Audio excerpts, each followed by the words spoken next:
Hi, Nandan Nilekani ఏం చేయబోతున్నారు? దేశంలో విద్యారంగాన్ని సంస్కరించడానికి ఆయన దగ్గర ఏమైనా మంత్రదండం ఉందా? ఆధార్ లాంటి వ్యవస్థను దేశానికి పరిచయం చేసిన నీలేకని విద్యార్థుల భవిష్యత్తుకు ఇవ్వబోతున్న భరోసా ఏంటి? నీలేకని నేతృత్వంలోని టాస్క్ ఫోర్స్ ప్రభుత్వం ముందు ఎలాంటి సిఫార్సులు ఉంచుతుందో ఇప్పుడే చెప్పలేం, కానీ ఆయన ఏం చేస్తే మన దేశంలో విద్యా వ్యవస్థ బాగుపడుతుందో వివరిస్తూ కాంగ్రెస్ ఎంపీ శశి థరూర్ నీలేకనికి బహిరంగ లేఖ రాశారు. ఎడ్యుకేషన్ రిఫార్మ్స్ విషయంలో థరూర్ డిజైన్ చేసిన బ్లూ ప్రింట్ ఏంటో తెలుసా?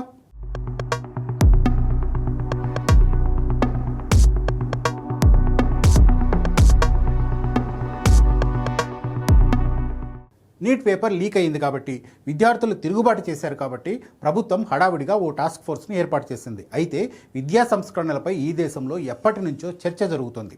భారతీయ పరీక్షల వ్యవస్థను సమూలంగా ప్రక్షాళన చేసేందుకు 2024లోనే రాధాకృష్ణన్ కమిటీ 101 సిఫార్సులు చేసినా అవి అమలుకు నోచుకోలేదు. ఇప్పుడు కొత్తగా తెరపైకి వచ్చిన నందన్ నీలేకని టాస్క్ ఫోర్స్ ఏం చేస్తుందన్న చర్చ జరుగుతుంది. దేశవ్యాప్తంగా లక్షలాది మంది యువతీ యువకులు తమ జీవితంలో అత్యంత కీలకమైన సమయాన్ని పరీక్షల తయారీకే కేటాయిస్తున్నారు. రాత్రింబవళ్లు కష్టపడి చదివి ఆరోగ్యాన్ని, కుటుంబం సంపాదించిన సొమ్మును పణంగా పెట్టి సిద్ధమవుతుంటే చివరికి వ్యవస్థ వైఫల్యాలు వారి ఆశలపై నీళ్లు చల్లుతున్నాయి. దేశవ్యాప్తంగా వీధుల్లోకి వచ్చి యువత నిరసన తెలపడం కేవలం 1-2 పేపర్ లీకేజీల వల్ల మాత్రమే కాదు, లోపభూయిష్టమైన పాలనా వ్యవస్థపై దీనిని తీవ్రమైన తిరుగుబాటుగా చూడాలి. ఒకే ఒక్కరోజు దేశవ్యాప్తంగా దాదాపు 22 లక్షల మంది ఒకే పరీక్ష రాయాలి. అనారోగ్యం పాలైన, ట్రాఫిక్ జామ్లో చిక్కుకున్న ఆ ఏడాది నష్టపోవాల్సిందే.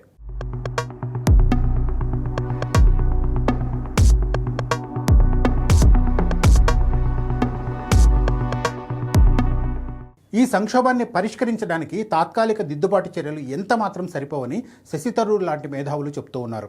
అంతర్జాతీయంగా ప్రాచుర్యం పొందిన GRE, SAT తరహాలో నిరంతర కంప్యూటర్ ఆధారిత పరీక్షా విధానాన్ని భారత్ స్వీకరించాల్సిన అవసరాన్ని నొక్కి చెప్తున్నారు.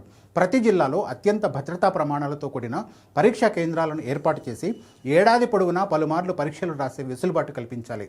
విద్యార్థులు సాధించిన అత్యుత్తమ స్కోర్ ఆధారంగా ఉన్నత విద్యలో ప్రవేశాలు కల్పించేలా ప్రణాళిక రూపొందించాలి. దీనివల్ల విద్యార్థుల్లో ఒత్తిడి తగ్గడమే కాకుండా లీకేజీ ముఠాల అక్రమ వ్యాపారానికి తెరపడుతుంది. అంతేకాకుండా క్రిప్టోగ్రాఫిక్ సాంకేతికతతో పనిచేసే డైనమిక్ ప్రశ్నపత్రాల డేటాబేస్ను అందుబాటులోకి తేవాలి. ఒకే కేంద్రంలో ఉండే 2 అభ్యర్థులకు ఒకే రకమైన ప్రశ్నలు రాకుండా చేయడం ద్వారా ఫిజికల్ పేపర్ లీకేజీలను సంపూర్ణంగా అరికట్టవచ్చు. మన దేశంలో ప్రస్తుతం జాతీయ ప్రవేశ పరీక్షలు కేవలం వేగంగా గుర్తుంచుకోవడం, బట్టి పట్టే విధానాన్ని మాత్రమే పరీక్షించగలుగుతూ ఉన్నాయి. విమర్శనాత్మక ఆలోచన, సమస్యలను విశ్లేషించే సామర్థ్యానికి ఇక్కడ చోటు దక్కడం లేదు. ఈ లోపం వల్లే కోట్ల రూపాయల వ్యాపారం చేసే కోచింగ్ రంగానికి అడ్డు అదుపు లేకుండా పోయింది. ఖరీదైన కోచింగ్ సెంటర్లకు వెళ్ళగలిగే పట్టణ ప్రాంత ధనిక విద్యార్థులకే ప్రయోజనం కలుగుతూ గ్రామీణ పేద విద్యార్థులు నష్టపోతున్నారు. విద్యా వ్యవస్థ విద్యార్థులకు ఏం ఆలోచించాలి అనేది కాకుండా ఎలా ఆలోచించాలి అనేది నేర్పించాలని నిపుణులు చెబుతూ ఉన్నారు.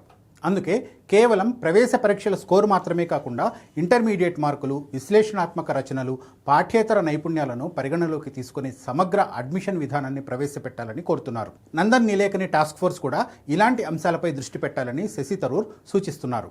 విశ్వవిద్యాలయాల్లో నాణ్యతా ప్రమాణాలు పెరగకపోతే కేవలం పరీక్షల సంస్కరణలతో ఆశించిన ఫలితాలు రావు. కేంద్రీకృత నియంత్రణల వల్ల మన ఉన్నత విద్యా సంస్థలు కాలం చెల్లిన పాఠ్యాంశాలకే పరిమితమై అంతర్జాతీయ ఆర్థిక వ్యవస్థకు తగిన నైపుణ్యాలను అందించలేకపోతున్నాయి.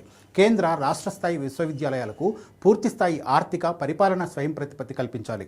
ఆర్టిఫిషియల్ ఇంటెలిజెన్స్, క్లైమేట్ సైన్స్, అధునాతన బయోటెక్నాలజీ వంటి ఆధునిక కోర్సులను రూపొందించే వెసులుబాటు ఉండాలి. డిగ్రీ చదివే ప్రతి విద్యార్థికి ఇంటర్న్షిప్లు, పరిశోధనలు, క్షేత్రస్థాయి ప్రాజెక్టులను తప్పనిసరి చేయాలి. అలాంటి డిగ్రీలకే గుర్తింపు ఉంటుంది. చదువు పూర్తయిన తర్వాత ఉద్యోగాలు లభించకపోవడం యువతలో తీవ్ర నిరాశకు ప్రధాన కారణమవుతుంది. మన దేశంలో పట్టభద్రుల నిరుద్యోగిత రేటు అత్యధికంగా 40% చేరింది. కొన్ని వేల ప్రభుత్వ గుమస్తా ఉద్యోగాల కోసం లక్షలాది మంది దరఖాస్తు చేసుకోవడం మన విద్యా వ్యవస్థలోని లోపాలను వేలెత్తి చూపుతోంది. మార్కెట్ అవసరాలకు తగిన నైపుణ్యాలు లేకపోవడం వల్లే యువత ప్రభుత్వ ఉద్యోగాల వైపే మొగ్గు చూపుతున్నారు. దీనిని సరిదిద్దడానికి మొదట గతంలో పరీక్షలు రాసి పెండింగ్ జాబితాలో ఉన్న అభ్యర్థులతో ఖాళీలను భర్తీ చేయాలి. భవిష్యత్తు కోసం విడివిడిగా పరీక్షలు కాకుండా ఏడాదికి 2 సార్లు national public service aptitude assessment నిర్వహించాలని సూచిస్తున్నారు. వ్యవస్థ విఫలమైనప్పుడు అధికారుల బాధ్యతారాహిత్యమే యువత విశ్వాసాన్ని దెబ్బతీస్తుంది. గత కొన్నేళ్లుగా పదే పదే జరుగుతున్న పొరపాట్లకు బాధ్యులను చేసి కఠినంగా శిక్షించాల్సిన అవసరం ఉంది. పరీక్షలు రద్దయినప్పుడు అభ్యర్థులను అయోమయంలో నెట్టేయడం సరికాదు. విద్యార్థులకు చట్టబద్ధమైన రక్షణ కల్పించేందుకు నేషనల్ టెస్టింగ్ స్టాండర్డ్స్ యాక్ట్ తీసుకురావాలనే సూచన కూడా చేస్తున్నారు. పరీక్షల రద్దు వల్ల విద్యార్థులు నష్టపోతే పరిహారం చెల్లించడం, ఫిర్యాదుల పరిష్కారానికి స్పష్టమైన సమయ పరిమితిని విధించడం చట్టబద్ధం చేయాలి. విద్యాశాఖతో సంబంధం లేని స్వతంత్ర ఎడ్యుకేషనల్ అంబుడ్స్మెన్ వ్యవస్థను ఏర్పాటు చేసి వార్షిక నివేదికలను పారదర్శకంగా వెల్లడించాలి. దీని ద్వారానే మన విద్యా వ్యవస్థపై యువతకు తిరిగి నమ్మకం ఏర్పడుతుంది.